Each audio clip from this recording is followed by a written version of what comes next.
పాకిస్తాన్ తో కాల్పుల విరమణ విషయంలో కేంద్రం తీరును తప్పుబట్టారు తెలంగాణ సీఎం రేవంత్ రెడ్డి. ఇందిరాగాంధీ స్ఫూర్తిని ప్రతి ఒక్కరూ కూడా గుర్తు తెచ్చుకోవాలని అన్నారు. ఇందిరమ్మ హయాంలో దేశ పౌరులపై పాకిస్తాన్ దాడులకు తెగబడితే గట్టిగా గుణపాఠం చెప్పారని అన్నారు.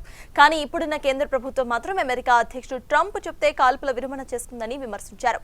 రాహుల్ గాంధీని విమర్శించి బీజేపీ నేతలు తమ చేతగానితనాన్ని కప్పిపుచ్చుకునే ప్రయత్నాలు చేస్తున్నారని అన్నారు సీఎం రేవంత్ రెడ్డి. పాకిస్తాన్ మన మీద కాలు దువ్వుతే శాశ్వత గుణపాఠం చెప్పమని అండగా నిలబడ్డం.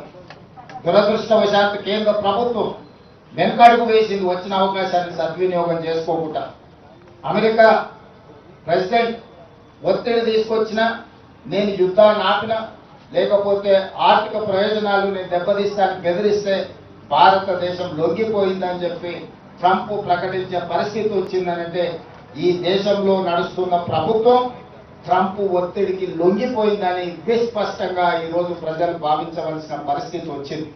మీరు విజయం సాధిస్తే, మీరు పాకిస్తాన్ ఓడిస్తే, మీరు తీవ్రవాదాన్ని అణిచివేస్తే ప్రపంచమే మీకు గొప్పగా స్వాగతం పలికేది, అభినందించేది. కానీ గొప్పల కోసం మీ నాయకత్వం, మీ పార్టీ శ్రేణులను వీధుల్లో తిప్పే పరిస్థితి వచ్చిందంటేనే నైతికంగా ఈరోజు ప్రజలకు మీరు జవాబు చెప్పవలసిన పరిస్థితులు ఏర్పడ్డాయి. కేంద్ర మంత్రి కిషన్ రెడ్డి తీరును కూడా తప్పుబట్టారు సీఎం రేవంత్ రెడ్డి. కేంద్రానికి అండగా నిలబడాల్సిన సమయంలో కిషన్ రెడ్డి బయటకు రాలేదని అన్నారు. ముందుగా కేంద్రానికి మద్దతు ఇచ్చిందే తామని చెప్పారు రేవంత్ రెడ్డి. తప్పును కప్పిపుచ్చుకునేందుకు కిషన్ రెడ్డి రాహుల్ గాంధీపై విమర్శలు చేస్తున్నారని చెప్పారు. దేశం కోసం ప్రాణత్యాగం చేసిన చరిత్ర గాంధీ కుటుంబానిదని అన్నారు.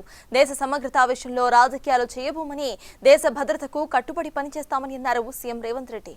రాజీవ్ గాంధీ వర్ధంతి సందర్భంగా సచివాలయం దగ్గర ఆయన విగ్రహానికి నివాళులర్పించారు. 100% అండగా నిలబడ్డ కాంగ్రెస్ పార్టీని రాహుల్ గాంధీ గారిని నిందించడం ద్వారా తమ చేతగాని తనాన్ని కప్పిపుచ్చుకోవాలని బీజేపీ నాయకులు ప్రయత్నం చేస్తున్నారు. కేంద్ర మంత్రిగా పనిచేస్తున్న కిషన్ రెడ్డి గారు విచక్షణ కోల్పోయింది. రాహుల్ గాంధీ గారి గురించి తప్పుడు మాటలు మాట్లాడుతున్నారు. మొట్టమొదట క్యాండిల్ ర్యాలీ తీసి అమరులకు నివాళులు అర్పించింది తెలంగాణ ప్రభుత్వం. మొట్టమొదట ఈ దేశంలోనే తిరంగ ర్యాలీ తీసి అధికార శ్రేణులతో పాటు ప్రభుత్వ యంత్రాంగం మొత్తం కదిలొచ్చి కేంద్ర ప్రభుత్వానికి ప్రధానమంత్రిగా మేమండగా నిలబడ్డాం. ఆ రోజు కిషన్ రెడ్డి ఇంట్లో దుప్పటి కప్పుకొని పడుకున్నాడు.